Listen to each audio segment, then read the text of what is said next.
The good.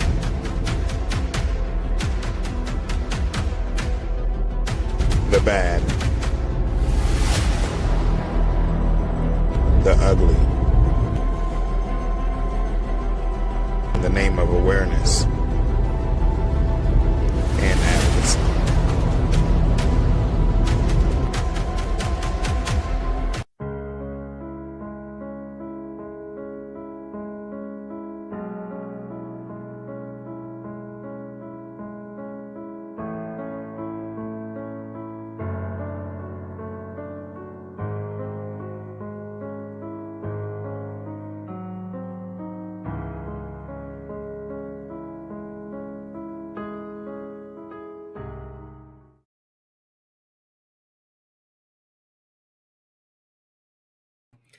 Hello, everybody. Welcome to On the Air Sickle. My name is OD, and you're listening to a global podcast, an episode with a mom of twins. It's coming at you live right now. On the Air Sickle, you are never alone. Together we're stronger. Together we've grown. On the Air Sickle, where love shines through. Compassion for me and you. On the Air Sickle. Hello, everyone. Listen, welcome to On the Air Sickle. My name is OD. I'm the host and executive director of this awesome podcast. And our guest today is none other than Miss Natallie Ateere. She'll be talking to us in just a couple of minutes about her experience as a mother of twins. She also has sickle cell disease, so I'm so excited to have her join the conversation. Before we get started, let's talk a little bit about our weather. Today's weather is going to be a high of 39 degrees and a low of 25 degrees. Make sure that you guys are staying warm outside.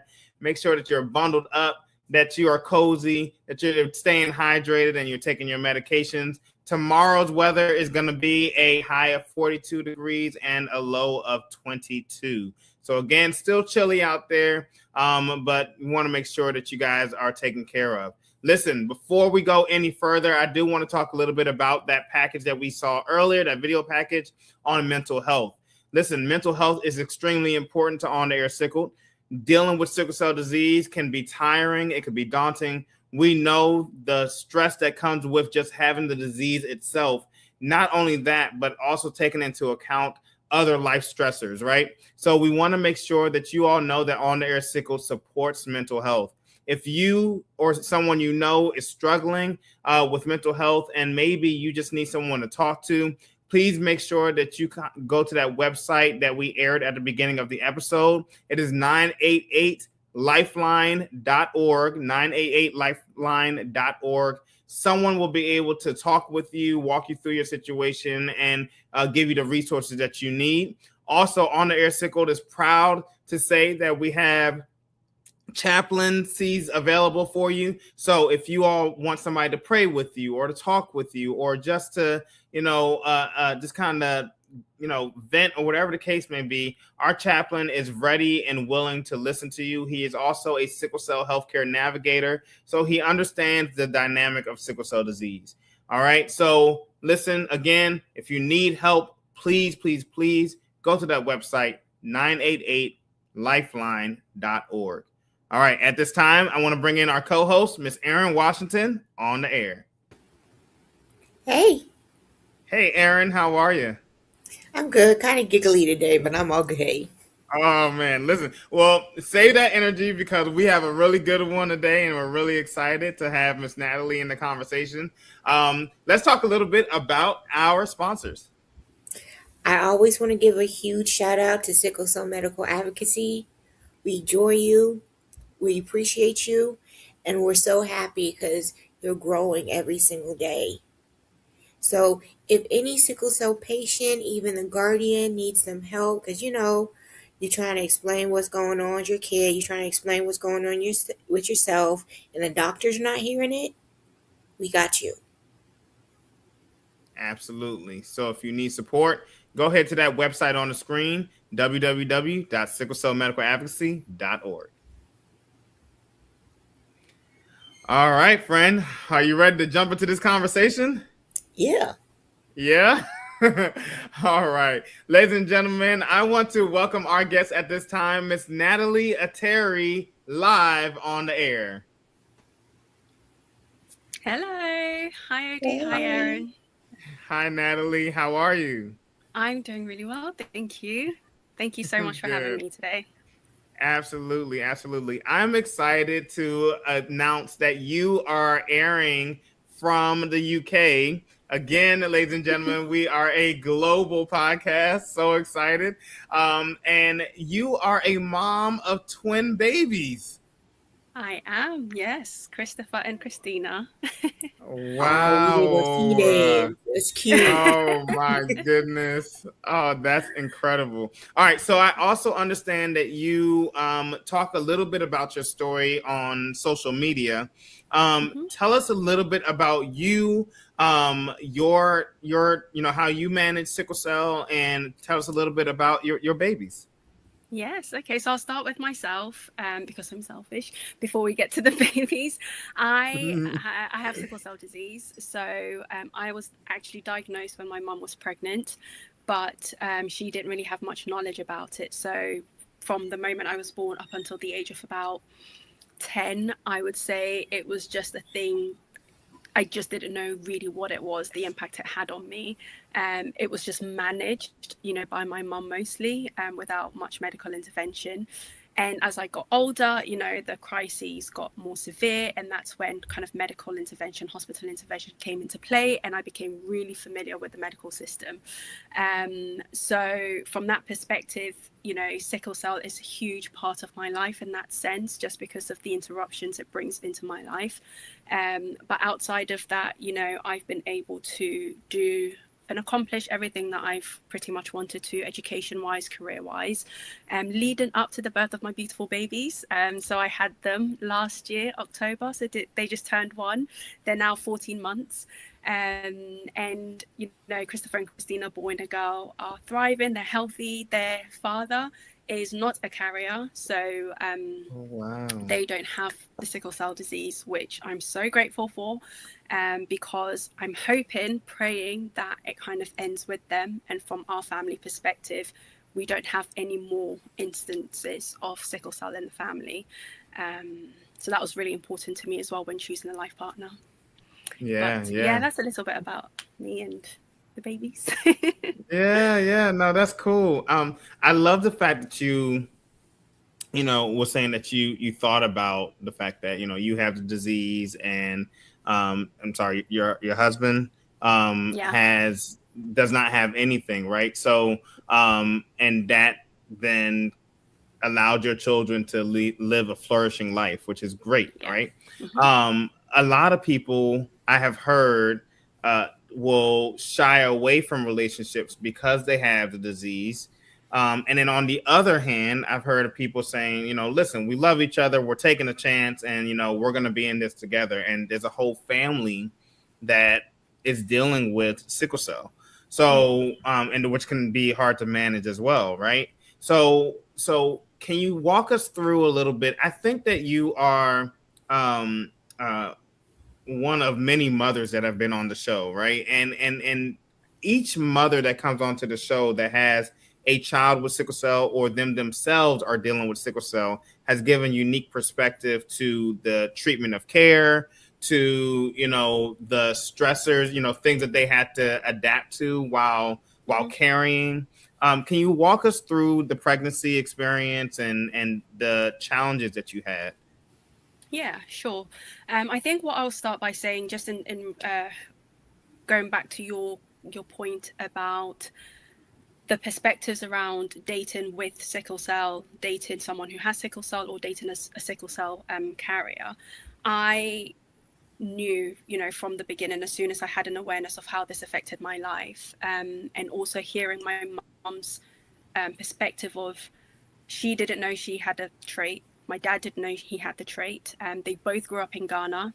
And so it wasn't really widely managed or properly managed in that sense. There wasn't anything set up around genetic counselling for anyone who had sickle cell. Hence why we only knew about sickle cell at the point that my mom was pregnant with me, and I'm the first of 4 children. I'm the only one out of my siblings who has sickle cell. So hearing their story and knowing that, okay, that was due to a lack of knowledge, I now have the knowledge for my generation, so I need to make a different choice. I knew that there was no way I wouldn't make it known from the beginning if I was dating that I have sickle cell.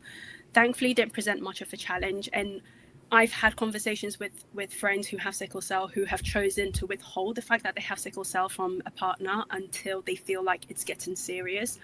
I'm of the opposite opinion, just because I think I get invested. I wear my heart on my sleeve. I get invested very quickly. And I thought, I don't want to face heartbreak, because I could not bear the thought of having to walk away from someone, because that's how serious it was for me.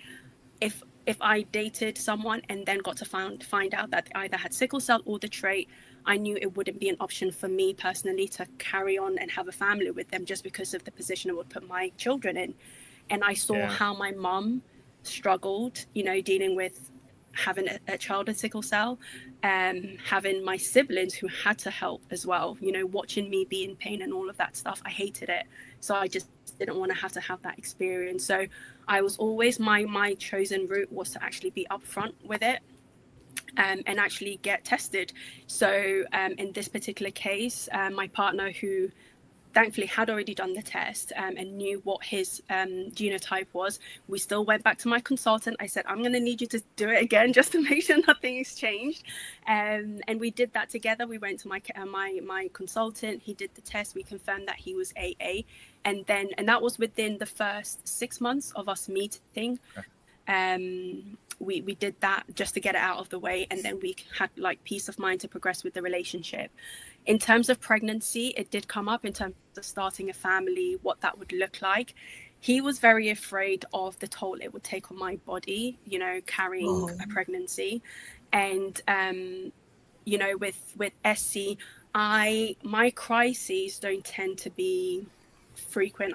You don't have a pattern or predictability around when you have crises, but I would go through spells of not having any crises. The longest spell I went through once was 5 years, where I had no crises. I was just happily living my life, until bam, one day I was like, oh, just to remind you, I'm still here. And I had a particularly nasty crisis, that's what my consultant calls it, in December of 2019, which actually resulted in me falling into a coma for about 5 days, just under a week. And it really knocked me down. That was the worst complication I'd ever experienced with sickle cell. And he was with me all throughout that period. So he saw all of this happening. And every time I would bring up the subject of children, he's like, no, I think maybe surrogacy, adoption, that could be an option.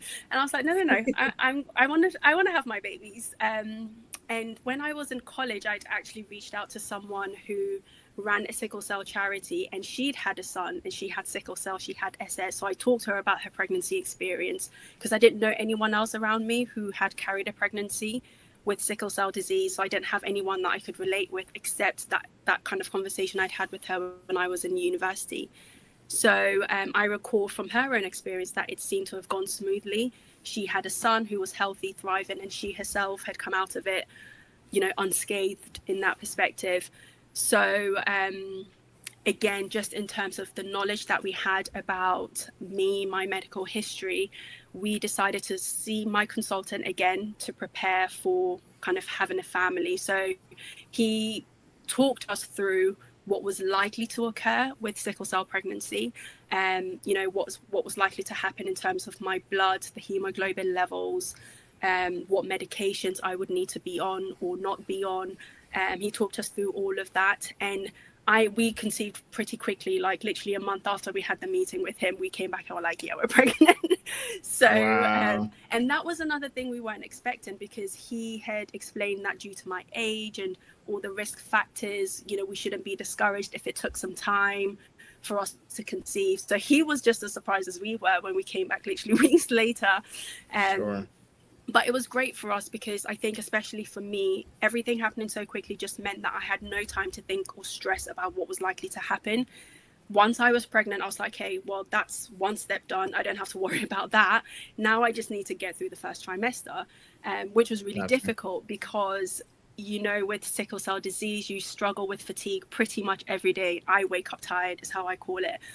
Every single day, no matter how much rest I've had, you know, you always have that, you know, undercurrent of fatigue running through your body. And the first trimester, really, I don't know if you've seen that, you know, sound on TikTok where it's like, this rabbit has fainted. That was Yeah, me. I saw it. Yeah, that was me all throughout the first trimester. And juggling that with work, you know, was really difficult. And that's a whole other topic, I think. But in terms of my body, I made sure to get rest when I needed it. I can't tell you how many interviews I missed because I wanted to just take a quick nap, and then ended up sleeping for the whole afternoon because I didn't set an alarm. But I chose to just allow my body to do what it needed to do to go through this process.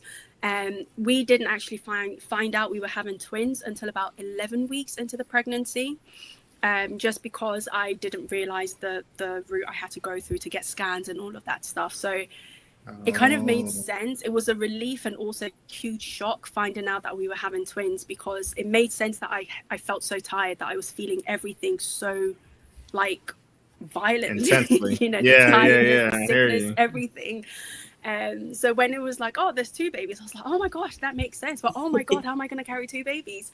So again, it was just that quick regroup of, okay, no, it's cool. It's already happened. Let's just get through it. We're already 1 trimester in. We just have like another 6 months to go. We can do this. And one of the things that I absolutely love about my consultant was all of the steps he took in place to one, reassure me that everything was okay, but 2, to make sure that he was keeping on top of, you know, my vitals and things. So I had I don't even know how many ultrasound scans during the entire pregnancy. The second trimester, I would say, was brilliant. You know, everything went back to normal. I was still very tired. I reduced my hours at work. I was making sure that I was staying hydrated more, getting more rest. Into the third trimester, where I actually had a red blood cell exchange, just to make sure that my hemoglobin levels were sufficient enough to carry me through to the rest of the pregnancy. And the third trimester, I think, was just a bit of a blur in terms of time went so quickly. I was signed off work for most of my third trimester just because my body needed to be able to just be calm and chill to get through that last leg of pregnancy. So that's just kind of a general summary. I don't want to take up too much time talking about it, but that's just the general summary of kind of the experience of how we planned the family, having a family, and then also just a general summary of how I felt during that pregnancy. I love how compassionate your husband is. That's just so sweet. Oh no, baby, I don't want to put all that stress on you. Let's see if we can get someone else's eggs. You can get a surrogate. We can adopt. I love that. That's so sweet. Yeah. Now, when you found out that you were expecting, I mean, I'm sure all the emotions came to life, right? I mean, fear, probably, joy, excitement, anxiety. How did you I guess, how was it? How did you finally to get through this calmly and say, okay, this is happening, you know, like How she Yeah. from mellowed the out. initial news to How I met okay. Do you know, it was actually, so I've always dreamed of having my own family. I tend to be just let's just do it and see what happens kind of person. I'm a little You're the less risk consistent. taker. Oh. I can be in certain, like when I really want something, nothing will stop me from going for it. And what I really wanted was to have my own babies. And interestingly, I had always prayed to have twins.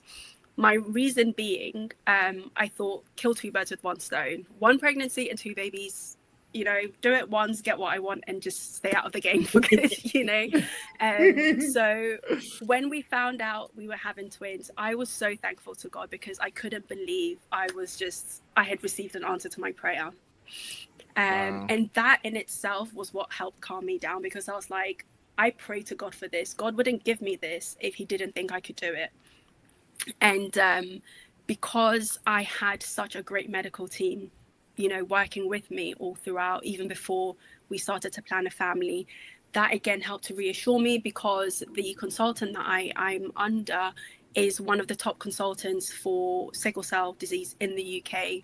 The hospital where he's based at is absolutely huge. They have so many experts. The consultant himself actually goes out of his way to advocate for sickle cell patients, and goes so far as to setting up patient groups where we can all interact with each other, share experiences. You know, they host quarterly events, all of those things that I'd attended leading up to finding out I was pregnant, where I thought, you've got this, Nat. You know, you've got a great team behind you. You've got your family supporting you. And also, again, having sickle cell and having managed so many crises over the years, I got to a point where I felt like I knew my body well enough to be able to listen to it. I knew that my body would tell me, not always perfect, because, you know, crises can happen without, you know, you even, it just happens and you're just, oh shoot, I wasn't expecting that, you know. Right. But I felt like I knew my body well enough to get to a point where I knew if I needed to rest, I would do it. I'd also got to the point, and I got to this point when I had my nasty crisis back in 2019, where I wasn't going to let anything be a priority over my health. You know, when I had that crisis, I was at a point where I was so ambitious, so career driven. I was like, I just need to climb up the career ladder. I was working all sorts of hours, you know, doing crazy things, trying to, you know, prove myself within the corporate world. And I just knew all of that had to come to a stop, or a pause, I should say, to allow my body to do this. And I already made my peace with, you know, saying no, being perceived in a particular way as not ambitious or not career driven as others, because you're not going the extra mile. I was ready to accept all of that, and I'd already mentally made my peace with that. So that wasn't a stressor for me, from a career perspective. From a health perspective, I had my medical team. From a family perspective, again, they knew me, they knew the situation, so I knew everyone would be on hand to help. And all of those things just I thought about, and I was just like, no, I've got this. But most importantly, it was just knowing that if I prayed for it and God gave it to me, God knew I could handle it. So I had peace with that as well. Wow. And I love how you want your kids to be, let's say, the last tree of the sickle cell era. Yeah. I love that so much, because just like you, my parents had no idea they had the trait until I came. Oh, surprise! She's a girl. She got sickle cell disease. Yeah. Yeah. Aaron, did they say it just like that? It's just like my I had a moment. I'm praying. Allow my birth to be as exciting as I want it to be. That's awesome. I love the wisdom that you provide in, you know, not only online, but just as you explain your story, right? How you talk about just, you know, your different experiences, the different, you know, how you went to get consultation and just make sure that you were making the right steps for both of your children, for you, you know, and for your family. Does twins run in either of you or your husband's family? So twins run in my family. And as far as I know, in terms of the research I've done, it's the woman's genes that carry the twins, just because it's the woman's body that releases the number of eggs required for twins to happen, unless it's the identical twins where they share the one sac, because that's different. Sure. But my twins had separate sacs. My siblings who come after me, Michael and Michelle, are twins. So my mum had twins. My grandmother is a twin who had twins. And twins was happening. Twins was coming. My great grandmother had, I think, 2 or 3 sets of twins. I always forget the number because there's just twins everywhere. So certainly on my side of the family, we had the twins running through. So there was always a good chance. And the way I always communicated with God, I said, God, you know, I took one for the team in my family. So if anyone has to have twins, it's got to be me, right? You know, I was the only one with sickle cell. Just give me this one favor. You'll take one for you for the family. You wanted one for the family. That's hilarious. You came in when OD and I was having a debate about hard parent and a soft parent. Mm. So I'm like, some people raise with how you say with the yeller, and you try and be like, oh, I don't want to scream at my kids because that's all I got in my childhood. Yeah. Yeah. So How I think there should be did a you middle ground. You should be kind of hard and kind of soft, like a s'more cookie.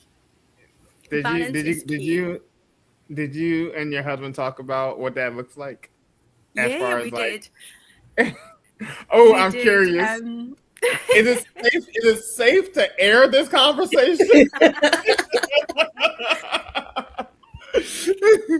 You know, we spoke extensively about our families, so I knew his parents' parenting style was very much not, I mean, I guess that's what we would call gentle parenting today. Very, you know, his mum was the disciplinarian. And there was the same family dynamic with me as well. My mum was the disciplinarian and would be the yeller, you know, getting everyone together. And my dad was more just in the background. But in terms of our personalities and our styles, we actually both accused each other of just having no discipline because he is such a big softie. And I think I am, but we had the true test of this because interestingly, a year before the twins were born, we actually got two dogs. We got two dogs from the same litter, Marley and Jackson. And when we got the dogs, I feel like I got a preview of what our parenting styles would be. So I immediately was on Google doing all of the puppy training, getting all the things together.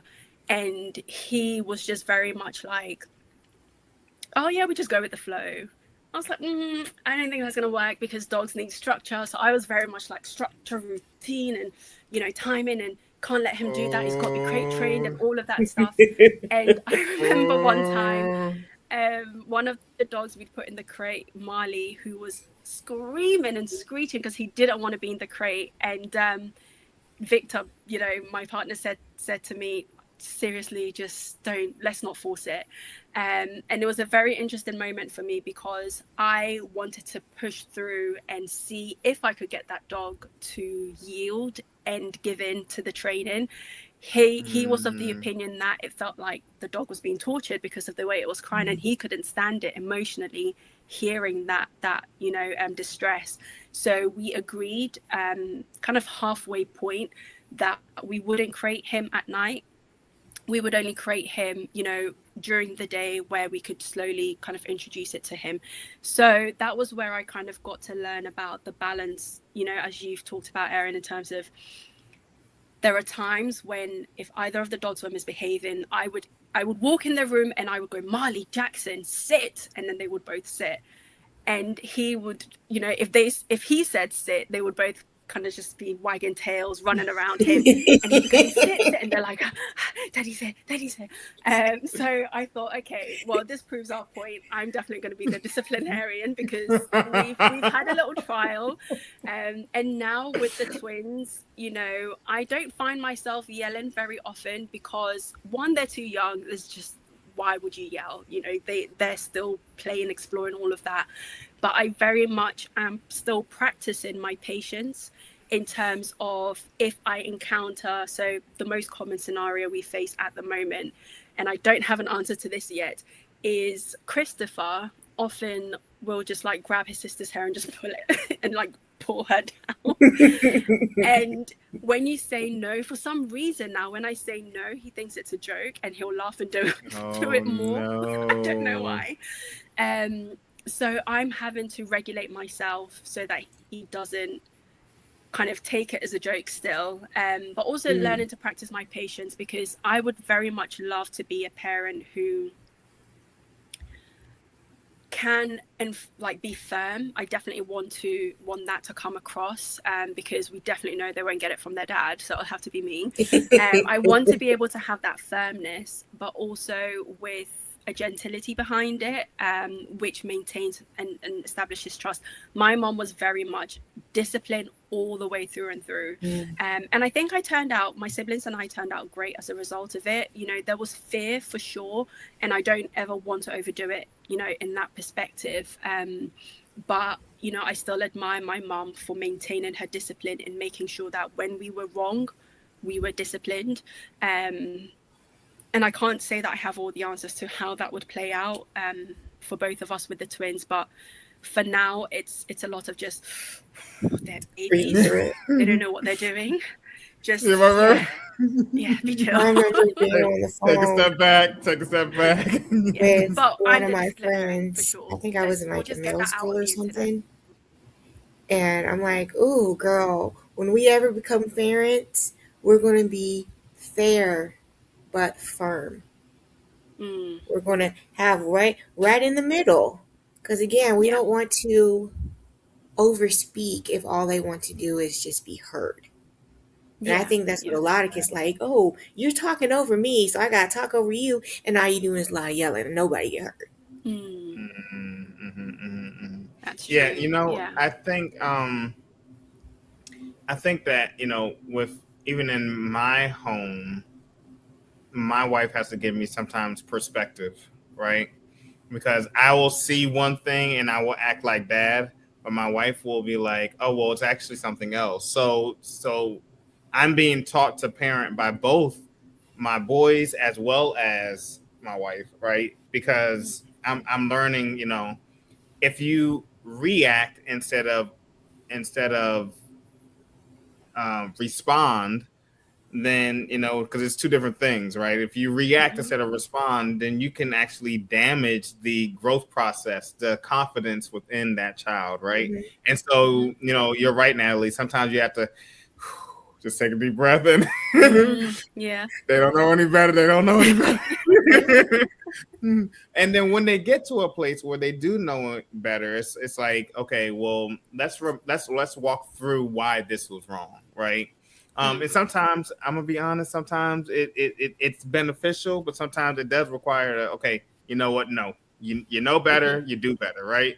And so I love that you're kind of going through this experience. So Yeah. so your twins are your first children, right? Yeah. Yeah. Yeah. Okay. Okay. Yeah. Okay. And so tell me how has it been now? You know, with your maintaining your crises and everything like that, and still parenting, because like you said, you have to sometimes take a step back to kind of regulate your emotions. How is it now with regulating not just your emotions, but also balancing out, you know, your health Yeah. so that you're not stressed, right? Yeah, no, stress is one of my biggest triggers with sickle cell. So we had the twins in October last year. In January of this year, I got my first crisis. All throughout my pregnancy, I have to say as well, all throughout my pregnancy, I did not get a single crisis. So I went Oh through wow. pregnancy Okay. crisis free. The twins did come 5 weeks early. So after they were born, we 5 spent weeks. about That's so impatient. wonderful. Yeah. Way to go, twins, coming out fighting it strong. Yeah, they They they said, came "Let at me out." 35 weeks. 35 weeks, they were like, we're ready, we're entering the world. And that in itself was a huge stress for me, just because I wasn't prepared for them to come. I mean, I was prepared in the sense that I was already told that twins are likely to come early, and to prepare myself for that. Okay. So I'd already practiced a lot of just mindfulness during my pregnancy, just because those are things that I've already practiced, but pregnancy kind of elevated that. And then I knew motherhood would kind of push me over the edge of that. My first crisis after pregnancy came in January. So the twins, I think, would have been around, like, they were less than 3 months when I had my first crisis, and I had chosen to breastfeed the twins exclusively, which in itself was a challenge, given that, one, I had twins, but also two, you know, sickle cell, and the amount of hydration required to breastfeed even just one baby is insane, let alone two. But I was determined to do it. I don't know the reason I went into crisis in January. It's likely to be the weather, because we had gone down into like the freezing zone, like 0 degrees Celsius for us in the UK. So I was in hospital for a week, and it was torture, because I had to have a conversation with, you know, more myself, I think, because the decision was pretty much up to me, whether to have the babies with me in hospital so I could continue to breastfeed, whilst in crisis, or, you know, leave them at home with their dad and, you know, do whatever I could to maintain my milk supply and then get home to them. I chose then to leave them at home where they were safest. One, from other sicknesses, being in a hospital, I didn't want them in that environment. Okay. And two, just in terms of their comfort, being at home, it would be infinitely more comfortable than being in a hospital. And also to give my body a break. You know, it was torture for me being separated from them so soon after giving birth, and also being in crisis. But I needed to just get my mind to not focus on that pain because I needed to get better. So I put all of my energy into just getting better. So I was on morphine, which is, you know, the medicine that works for me in terms of managing my pain. That was administered intravenously. And I was advised that I could still pump. The hospital went so far as to get me a hospital grade pump that I used to express whilst I was in hospital. So in between, you know, my fuzziness of being on morphine and being in this pain, I would pump for a few minutes, and all of that was just to make sure I didn't lose my milk supply.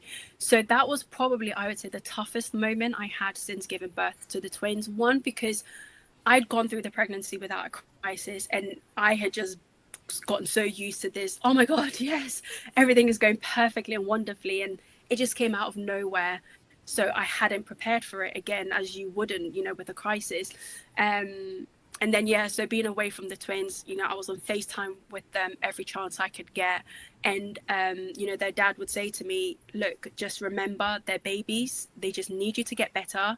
They don't, yes, they'll miss you, but they don't even know that you're not here. I'm here. You know, they've got me, they've got milk. We had to put them on formula for a little bit because the breast milk stash that I had ran out within a few days.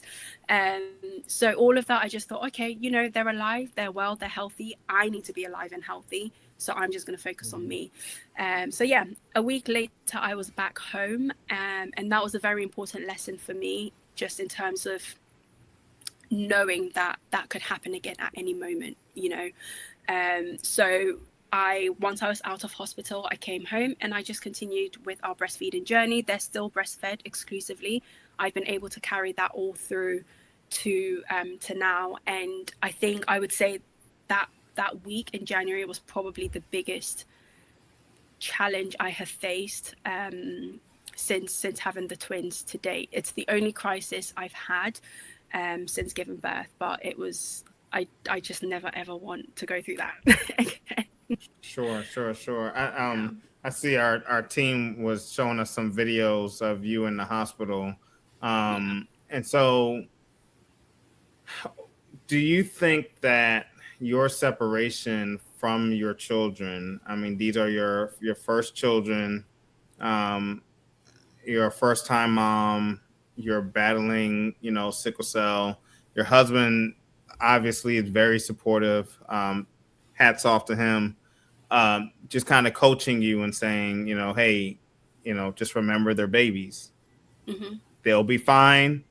Yeah. They just need you to be fine, right? Do you find that having that type of reminder kind of motivates you to get better faster, or is there like no way to kind of lessen the desire to, you know, oh, I gotta rush this process because I have to be back, you know, back home, you know, that feeling, that urge, you know? Yeah, it does go a long way to help. And he wasn't the only voice of encouragement around me. You know, I had my mum and all of my siblings on the phone every single day, just encouraging me. My mum especially was, you know, I would say probably the biggest voice in all of that, just in terms of her own experience of raising me as a child with sickle cell. She would have had to go through that sort of pain for different reasons, in terms of she didn't go through the pain, the physical pain, but she had to watch me go through that physical pain. And interestingly, she was then watching me go through this physical pain and now emotional pain of being separated from my baby so soon. So her voice, I think, was the one that rang the loudest for me. Oh, I'm sorry. Wait. Okay. That was so good. And I feel like people will miss that. Okay. You talked about the relationship between your mom's experiences as a mother disconnected from her child because of her child's health situation, and a mother who has a health situation disconnected from her children because of her health situation. Yeah. Like, that's big, Crazy. man. That's Yeah. big. And I Yeah. had to slow it down because of people will just listen to your story and just like kind of skim over that. Like, that's huge. So Yeah. your mom is like literally seeing herself in you, although she's not in the bed. It's almost like Yeah. an out of body experience. Yeah. No, for sure. And I there's a part of me that loved hearing my mum's perspective growing up about how she handled, looking after me when I had sickle cell and juggling 3 other children. And I always took her experiences with me, and brought that into my own experience of motherhood, because my mum for me is just my ultimate role model for how strong she was. My mum, I don't ever remember a time where my mum placed any limitations on me in terms of what I could achieve regardless of sickle cell. It was never ever even a question of, oh well, because you have sickle cell you can't. No, it was always very much, now we live our lives as normal. I wasn't treated differently. I was treated more favorably in certain regards, especially when I would have a crisis and would get more treats and a little bit more TLC and all of that. But it was very much like, if I wanted a bike, I'd get a bike and I'd play till to my heart's content. It would be very much just make sure you keep warm. But again, it would go for the same of all of us as children. So I never felt singled out. I never felt like I'm different, sort of thing. And my mom, whenever I'd be in hospital, you would never see any sort of panic or worry or fear. And she felt it. I would find out when I was much older that she felt all of those emotions, but I never ever sensed that from her. So when I found out I was pregnant, I spoke to my mom every single day, because I was just like, you've done this, you have a different perspective, but you've been in my shoes in terms of familiarity and proximity to sickle cell. So when I was in hospital, I remember one night it had snowed and the roads were really bad, and she was like, now I'm coming to see you, I'm bringing some soup, because that was the thing that she always did when I was in hospital. And I said to her, Mom, no, you're a grandmother now. I need you to keep yourself safe. You can't be taking those risks. I just need you to be there for the babies. But again, like I said, it was just so encouraging to hear how willing she was to go above and beyond, not only for me, but for her grandchildren as well. And that reminded me that, Mum's done it. She raised you, she raised 3 other children, and you can do this, So yeah, I would say my mum's voice was probably the loudest, just in terms of how she was always there for me. And watching her be a grandmother now to the children, watching how she cares for me still, even now as a mother. It's weird, because when I became a mother, I actually became her baby. I became her baby because she became even more protective of me. She cooks for me now more than ever, because she knows the toll it takes on any woman's body to do what I was doing, or what I've been doing, breastfeeding twins. And she makes sure that I stay hydrated. She's just, I've become her baby all over again. So now she has 3 babies. She's got me and the twins. That's awesome. And I've loved I got that. a question I to needed ask it. you. I know like a lot of people who are sickle cell warriors and also mothers. But a lot of them is like, man, I will never want my kids to be my caregivers. So when is the best time to tell them, mommy is a sickle Karen. cell warrior, and this is the Wow. guidelines you have to understand. Mommy's not broken. She just needs specific help. Wow. That's a good question. Actually, that was one of my first questions to my sickle cell patient group. When we had an event a week after I came out of hospital, and I asked some of the parents to older children there.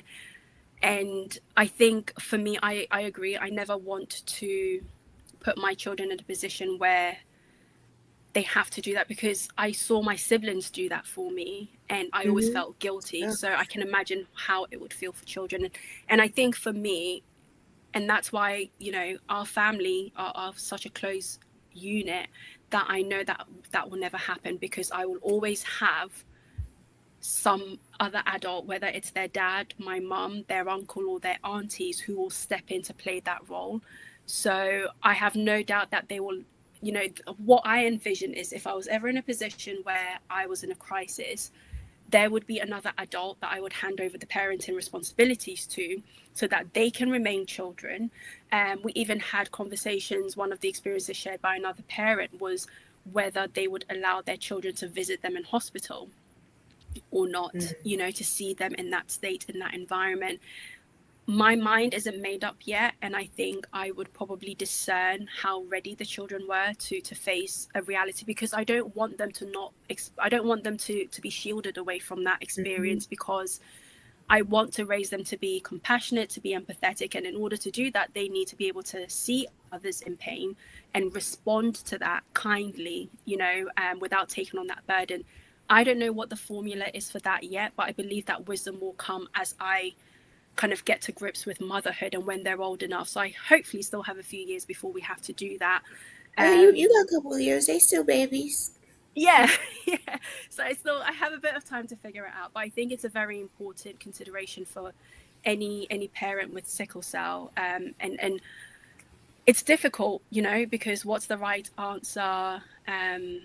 How do you protect your children from that? And I don't think there's any way to fully protect them from it, because they will be affected in some way. It's just a matter of hopefully having that open conversation and honest conversation at a point where they can understand, you know. But I one thing I just always want to have is another, you know, another adult present who can take on the parenting responsibilities, so that they never have to parent me, you know, especially when they're at younger age. Oh yeah. You know, I had to, for a long time, I tried to hide it from my kids. Every crisis that I had, I tried to suffer in silence. I remember a time where I would try to make it to the front door so that 911 could come and get me. And on the phone call, they're like, "Can you give us your name? Can you give us your age?" I'm like, "Can you come here with the lights on, but turn the sirens off? Like, my kids are asleep," right? And then something said, it wasn't until, because my children's mother and my wife are two different individuals. So it wasn't until I started dating my wife now that I began to open up a little bit more about sickle cell with my kids, right? And I remember saying to myself, why am I hiding this from them? What do I, of what value is it to keep this dynamic? Because should something negative happen to me, regrettably, the question is going to be, what happened to dad, right? And so I got to a place where eventually I'm going to be in the hospital, and dad is sick is no longer going to suffice. So let me explain what sick means, right? And I feel like it opened up a whole different, like, I began to get closer to my kids by revealing to them the health dynamic that I face every day. And when I say that, like, I absolutely agree. You have to be able to know if your child is ready for this next level of information, right? So kudos to you for that. When I was preparing to get married to Chardonnay, I'm by profession, I work in the senior care community. I'm an activities director. So, you know, we didn't have a wedding coordinator necessarily. And my wife was like, you're it. And I'm like, how am I going to be the wedding coordinator? And this is my wedding. Like, the groom. she was like, yeah, you do this stuff. So you do it. I was just like, no. I did it. And so, I sent a text message out. I was like, hey, everybody needs to be at the church by 9, like, I'm down in business mode. Y'all not going to ruin my wedding. No. But that morning, I had a pain crisis the morning of my wedding. And I was like, oh my gosh, I can't move. I'm hurting so bad. I had enough strength to call my son into my bedroom. And he said, Dad, what's wrong? I said, Dad's hurting. And he was like, where? And I said, my back. And my son laid with me in my bed, put his hands on my back, and just held me. And for me in that moment, it was the most beautiful thing, right? And so I was like, this is giving me enough strength to at least take some medicine. And boy, don't you know, I was at that daggone church and I was like, nope, we need this here, we need this there. Like, I was ready. But I say all that to say, my son's name is Josiah. It led me to research his name. I've always been the type of person to say, don't just name your children anything, right? Like, because you will be calling your child that all the time. Yeah. Anytime you want the remote, you're announcing into this atmosphere their name, right? And so Josiah's name means God heals. And so when he put his hand on my back and I had enough strength to at least get some medicine in my system and go and be the groom at my wedding, I believe me calling his name was speaking that into the atmosphere. God heal, right? Amen. Today, my kids come with me when I have to go to the hospital for my treatments. I have monthly exchange transfusions. I remember the first time that they saw it, I said, Dad's going to go to sleep now because they have to give me Benadryl. You guys are going to be okay. You got your tablets, you got your book, you got to stay right here, but I'm going to wind up falling asleep. You guys going to be okay? And I was like, oh, okay. Kind of apprehensive. Yeah. And sure enough, I fell asleep. I woke up mid-treatment and I was like, guys, you okay? They said, we're okay. They're like, Dad, are you okay? So I'm okay. I said, they're going to give me another set of Benadryl. I'm going to go back to sleep now. Okay. And so it was just so cool to see their response in that moment. So, public service announcement. Yes, know your children, know when they're ready, but don't be afraid to reveal to them, because at some point a time will come where, they're going to need to educate their friends or they're going to need to educate, Definitely. What if, God forbids, because I'm going to live till I'm 80, 90 years old, but God forbid. Okay. All right. Or plus, but God forbid something happens to my wife and, my children are the ones that need to make a decision. I want to train them now. Right. Yeah. So that they know, hey, look, they're confident in the information. They're confident in what they, are telling the doctors. Because if it wasn't for my wife fighting for me when I couldn't fight for myself, I probably wouldn't be here sitting talking to you today. Right. And so I'm constantly thinking of how do I prepare my children for whatever the next may be. Yeah. Yeah. It's definitely a hard dynamic.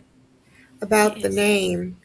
My sister might be a little upset, but I love my nephew's names in Phoenix. So I told you I broke my leg because I had a seizure. He came and visited me in my house, and he just grabbed my leg and tried so hard not to cry because he's like, am I hurting you, Auntie Erin? I'm like, no, I'm fine, Zen. So I saw him for Christmas. He's 8 now? He's like, Auntie Erin, wait. My Joy's house is filled with a lot of Christmas stuff. And I'm like, oh, okay, it's my mom's house. But I just want to let you know, my Joy's house has a lot of Christmas things in it. And he was preparing me for the strobe lights on the tree. Oh I'm like, wow. Finn. He's like, are you okay? Does Auntie Erin need water? Does your head hurt? Yes. Let me hold my auntie so you won't fall.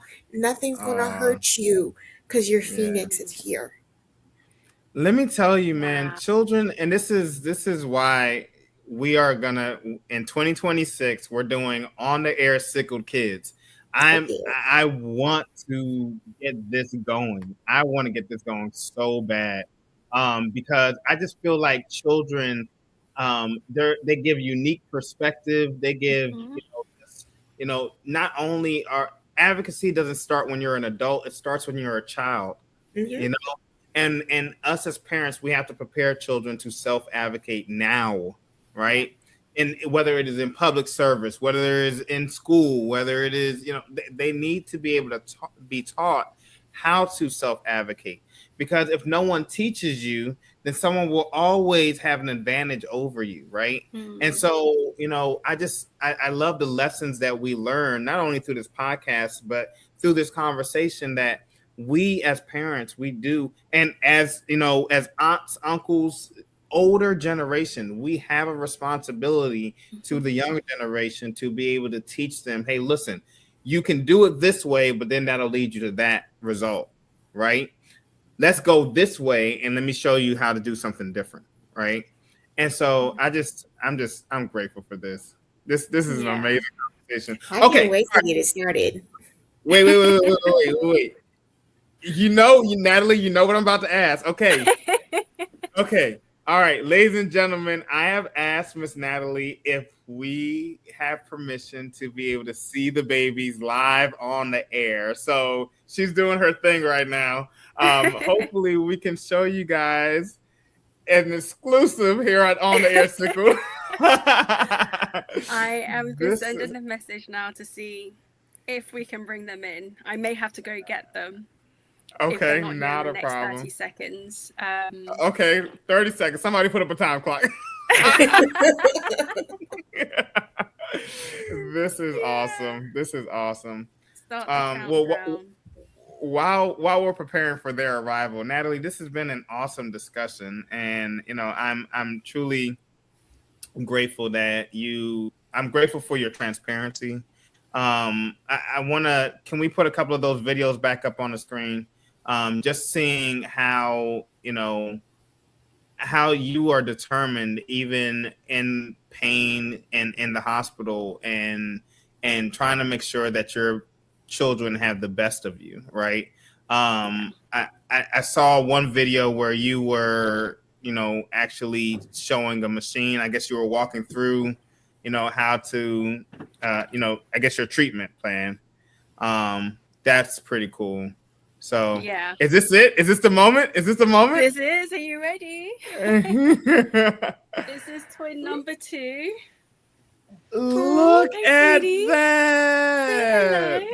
You're so pretty. Oh my goodness. She I know. apparently is my twin. Who's You the wanna say crazy man with the big hi? head? Yes, that's me. Hello. Oh, look at that And this is twin smile. 1. Aw, look Oh, at them. they're so unique. Look So at this the. is Christopher in blue. Christopher came This- first. Okay, He, all Don't right. tell him that. I know, Right, he's don't like, tell "What'd him you that. say, Mom?" We're live, so now we can figure out who came He's got first. evidence. Oh man. So he Hi, came first, twins. a full 3 minutes older than his sister. Wow. Yeah, we're in the hair pulling stage too. So Oh, the laptop that's grabbing, the phone grabbing, oh he my wants to grab the goodness. laptop. No, honey. Oh, That's okay. that's He okay. can That's say, he's just a future employee of On the Air Sickle. That's all. He's just getting used to it now. He just We'll see you later again. You good? Wait until you yes. get older, and then I might be interviewing you guys one day. yeah. Oh So man. contact me when Okay. you're Like that, 16. babies. Okay. wanna Is say is Dad hello? there? Is Dad No, there? we've got uncle. We've got uncle Okay. today. I'm at mum's. We're at grandma's. Okay. All Oh, right. Where's So we've got Uncle? Uncle. Where's Uncle? Uncle's here. Hey, how are you? Listen, this is a family show. This is awesome. Hi, Yeah. nice to meet you guys. Hello. So he's the twin. He's the other twin. Oh, you're the So twin. he's one half. Oh, okay. I can see that now. Wow. Yeah. Yeah. That's your twin. You guys look together. That is awesome. Welcome to On the Air Sickled. How are you, sir? I'm good. How are you guys? I'm Peachy good. keen. I'm good. This is awesome. This is amazing. Yes. So Oh, that's that Uncle. is great. Just had a head Oh, mask you got the headbutt.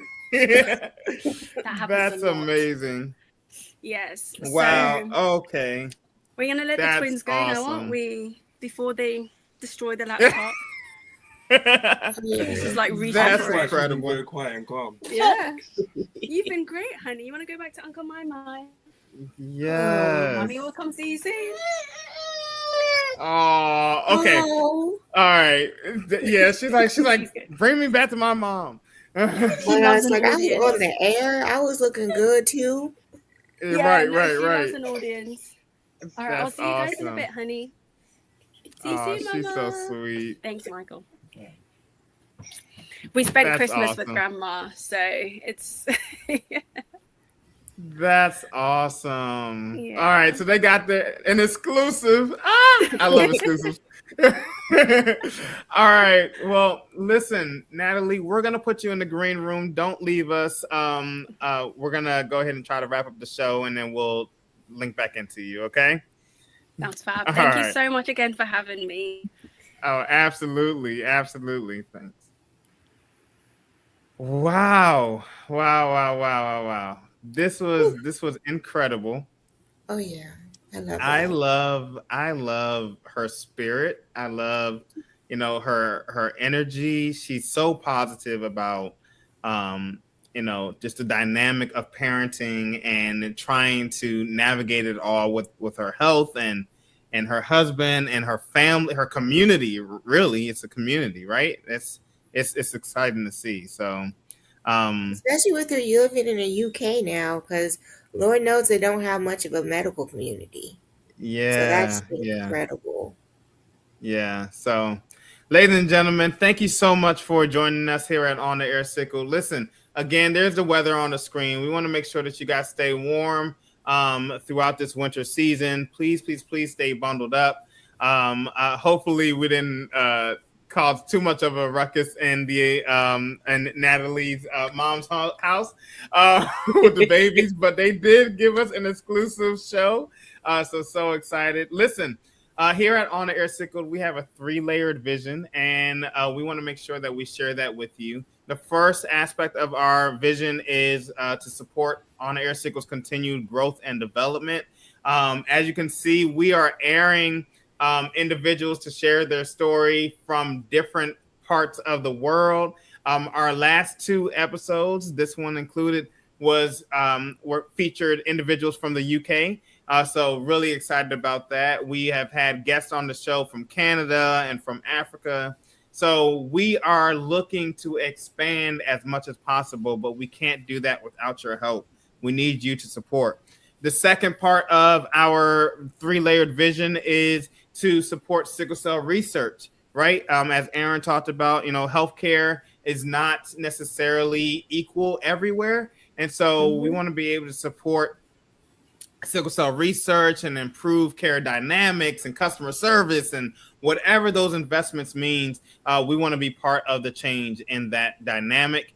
And so continued growth and development, supporting sickle cell research, development and education. And then lastly, the Flip the Bill campaign. My heart is for this. Listen, please consider donating to On the Air Sickle, if nothing else, to support that one family member that has sickle cell disease that winds up in a hospital and is the family provider unable to provide because they're getting medical treatment. What if On the Air Sickled can support them by flipping the bill, right? So the Flip the Bill campaign is our effort to be able to support those that are financially struggling when it comes to their hospital visits, emergency room visits. Maybe we can even provide groceries for a family for a week. right? So that is our vision. That is our hope. That is our goal for On the Air Sickle. If you would like to donate, you can donate through our PayPal. You can donate through Zelle. Those are our two ways to give. Simply scan the QR code there, and you can give any monetary gift of any kind. Your donation is much appreciated. And again, like I said, it goes towards those three components of our vision. Again, either PayPal, the QR code there, or through Zelle at ontheairsickled@gmail.com. And then don't forget to follow us on all of our social media platforms. This is airing on YouTube, so make sure that you click that notification button so you don't miss a single episode of On the Air Sickled. We are airing, Aaron, on. Let's see if you get it. Come on, you can do it. Let's see if you get it. Hold on, I'm about to check you for a second. We are not just on YouTube now. We're on iHeartRadio. We on Spotify. Get them all down. Yep. All of them. We're on iHeartRadio. We're on Spotify. We're on YouTube. We're on Facebook. Follow us on Instagram. You can make contact with us through our email ontheairsickled@gmail.com. If you would like to share your story, simply go to www.ontheairsickled.com. Click the share my story link, and you could be the next guest live on the air. Thank you, ladies and gentlemen, for being part of the show and for tuning in. Thank you, Miss Natallie, for being our guest. Until next time, make sure you guys stay warm, stay safe, and remember, you are never alone.